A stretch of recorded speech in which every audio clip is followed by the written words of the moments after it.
Wallahi jamaah, ada seorang syekh cerita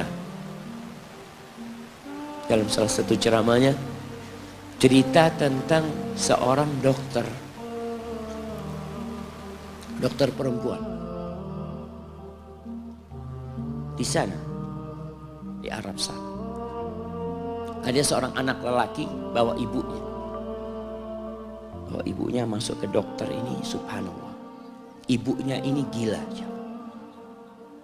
Anak-anak muda ini, belum nikah, dia bawa ibunya. Nanti ibunya tersenyum sendiri, ketawa sendiri. Masuk ke ruang dokter itu, mejanya dokter diputerin sama ibunya. Anaknya minta maaf, ya dok, kata dia. Sekali-kali nanti ngeliat di televisi dokter itu ada gambarnya Ka'bah. Ibunya ngomong, nak kau bukan nak ngomong, kamu bohong Mat kau bohong sama ibu. Katanya mau dibawa umroh ibu, kata dia. Nanti diludahin anaknya, digigit anaknya. Nanti kerudungnya ibunya terbuka, dipasangin lagi.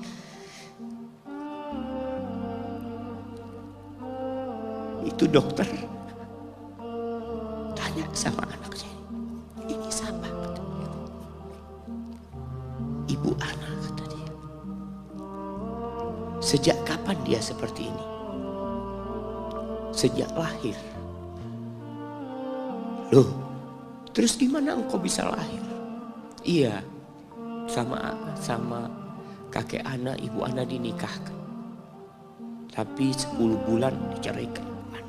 Ya karena seperti ini, ana lahir dari rahim ibu ana. Dan seperti ini kelakuan. Iya, kata dia.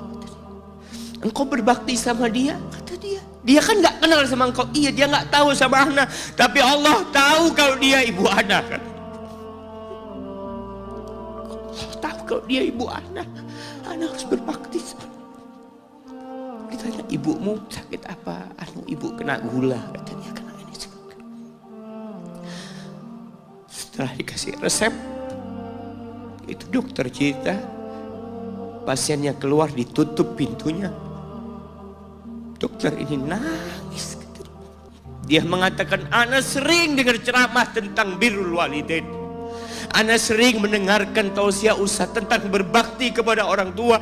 Tapi ana baru sekarang melihat kebaktian seorang anak sama orang tuanya. Ibunya gila, dia tetap berbakti. Dan dia mengatakan, iya ibu ana gak tahu sama ana, tapi Allah tahu kalau dia ibu ana. Dan yang ngasih wasiat supaya kita berbakti sama orang tua itu Allah, jemaah. Apapun yang dilakukan orang tua kita.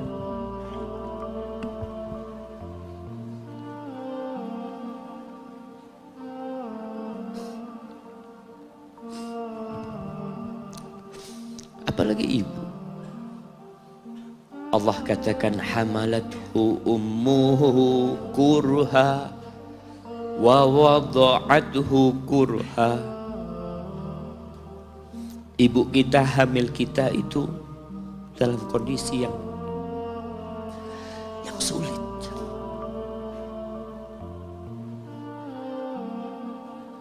Ada ibu yang harus bed rest demi anaknya lahir. Demi kita lahir, ibu kita itu bed rest. Capek dikit keluar darah. Ada yang harus hamil kita dalam kondisi dia ditinggal sama suaminya. Dia harus cari nafkah sendiri. Ada yang harus muntah-muntah demi kita. Allah. Lalu kita berdiri buat ibu kita. Capek. Diceritakan seorang, ya kita semua tahu ceritanya, tentang 3 orang yang masuk ke dalam gua. Kemudian gua itu tertutup dengan batu yang menggelinding. Lalu mereka bertawasul dengan amal soleh mereka. Salah satunya yang mengatakan, ya Rabbi, Allahumma, ya Allah, aku punya 2 orang tua. Aku punya 2 orang tua. Yang aku senantiasa memberikan susu kepada keduanya sebelum keluarga yang lain minum susu. Dia sudah menikah, dia punya istri, punya anak. Pada suatu hari, ya Allah, aku kejauhan cari rumput, sehingga aku balik dalam kondisi orang tua sudah tidur. Maka aku pereskan susu buat keduanya, ya Allah. Allah tahu, tapi dia mau cerita sama Allah. Dia ingin tawasul dengan amal soleh dia. Lalu aku taruh di wadah. Aku datang ke bapak ibuku, mereka tidur. Maka aku berdiri di hadapan kedua. Jamaah, bukankah bisa dia taruh di sebelah meja ibunya susu itu? Dia ambilkan meja, taruh di sana, dia bisa tidur. Dia sudah berbakti sama orang tuanya dengan seperti itu. Tapi anak ini tidak. Aku berdiri, ya Allah, aku gak ingin membangunkan keduanya. Dan aku terus berdiri, aku pegang itu susunya. Sampai mau subuh bangun, aku serahkan kepada kedua. Anak-anaknya nangis minta susu. Kata dia, lah, sampai bapak ibu aku minum. Kalian jangan minum. Kita kadang-kadang sudah menikah lebih peduli sama istri kita, lebih peduli sama anak-anak kita. Nggak ada hadis yang mengatakan anak itu pintu surga, jemaah. Yang ada itu orang tua pintu surga. Kita peduli sama anak-anak kita. Beli oleh-oleh buat istrinya. Ditelepon istrinya mau apa, kepingin apa. Pernahkah engkau telepon ibumu? Tanya, Umi kepingin apa, Umi? Ana lagi dalam perjalanan, Umi. Jamaah, itu anak, Masya Allah, dia berdiri. Kenapa dia kuat, jamaah? Karena dia tahu Allah yang nyuruh dia berbakti. Mungkin tidak ada yang melihat berdirinya dia, tapi Nabi ceritakan berdirinya dia. Dari malam jamaah sampai pagi, berapa jam dia ingat, ibuku hamil aku 9 bulan. Capek. Ana semakin tahu dengan tugas besar seorang ibu dan pengorbanan seorang ibu setelah Ana menikah. Setelah Ana tahu bagaimana istri Ana hamil, ketika dia harus tidur gak enak,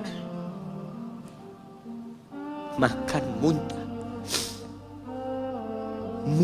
aja, Ana melihat istri Ana sampai lemas dia muntah. Ana ingat, begini ibu Ana hamil Ana.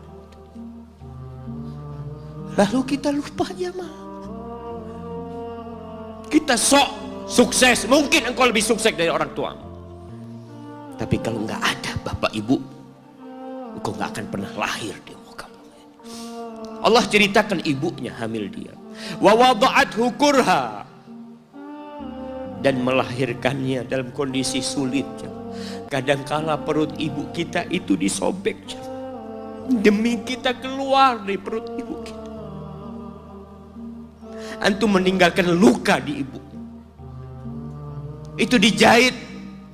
Kalau antum anak ketiga, Allahu Akbar, berapa kali dibelah perut ibu kita aja. Tubuhnya jadi jelek gara-gara kita. Tapi dia nggak peduli, yang penting antum lahir dengan selamat. Kalau ibu kita dikasih pilihan, ini nggak bisa diselamatkan dua-duanya, salah satunya akan meninggal dunia.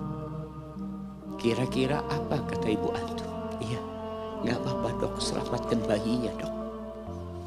Nggak apa-apa dok, biar dia lahir dok. Subhanallah. Berapa banyak ibu yang meninggal dunia ketika dia melahirkan anak. Wa hamluhu wa fisaluhu 30 syahra. Hamilnya dan menyusuinya itu 30 bulan. Artinya bukan ketika antum lahir selesai lelahnya ibu kita. Memang ketika antum lahir dengan selamat, Allahu Akbar, ibu itu lupa dengan rasa sakit dia 9 bulan. Ibu itu lupa dengan jeritan dia mengeluarkan kita ketika kesakitan. Itu lupa. Dia tersenyum, dia bawa anaknya, ditaruh di dadanya.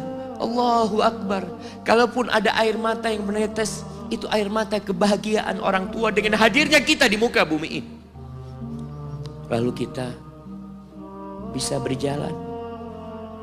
Kita nggak bisa apa-apa lahirnya. Allah rekam kebaikan ibu kita.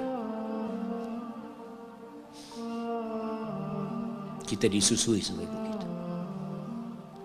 Berapa bulan? 2 tahun.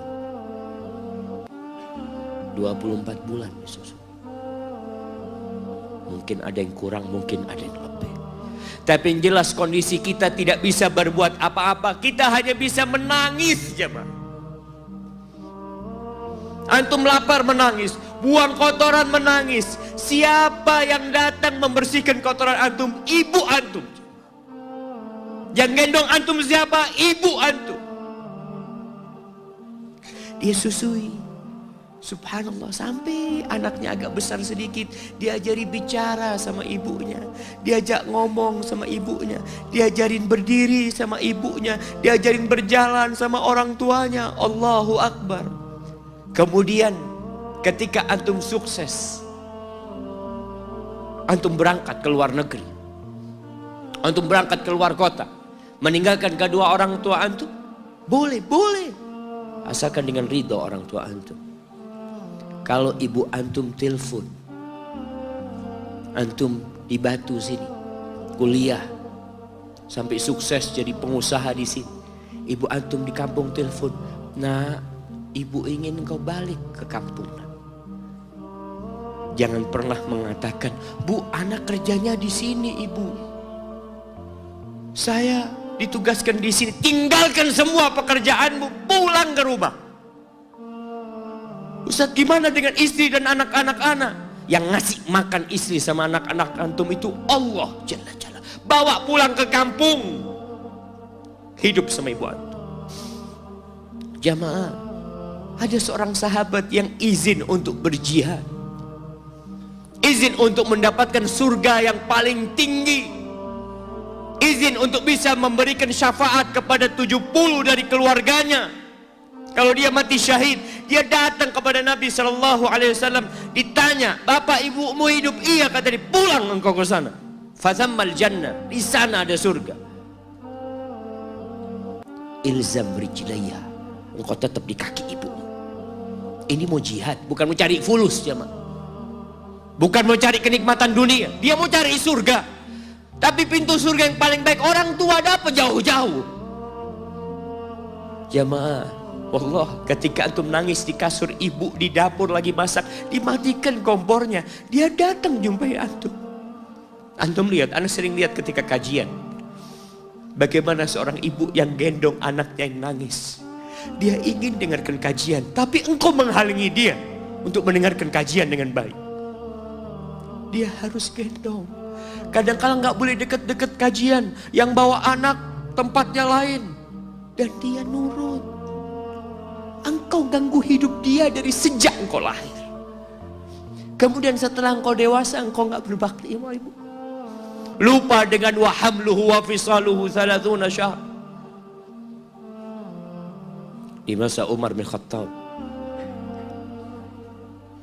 ada seorang yang datang kepada Umar mengatakan, ya Amirul Mukminin,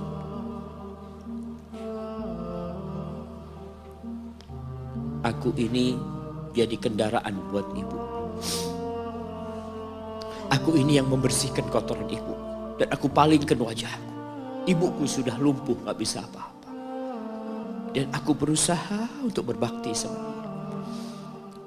Aturani qad jazaituha. Gimana menurutmu? Apakah aku sudah balas kebaikan ibuku? Kata Umar, la, kata dia. Enggak, belum. Ya Amirul Mukminin, bukankah aku sekarang ini telah berbuat kepada ibuku seperti ibuku berbuat kepadaku waktu aku kecil? Artinya sama pekerjaannya sekarang ini. Aku yang menyuapin ibuku, aku yang membersihkan ibuku, yang mengantarkan dia ke kamar mandi. Semua yang pernah dilakukan ibuku, kira-kira sudah aku lakukan semua sekarang. Kata Umar, enggak sama, kata dia. Ibumu waktu merawatmu ketika engkau kecil, ibumu berharap engkau bisa hidup. Sedangkan engkau sekarang merawat ibumu ketika sudah tua sakit-sakitan. Engkau berharap ibumu mati.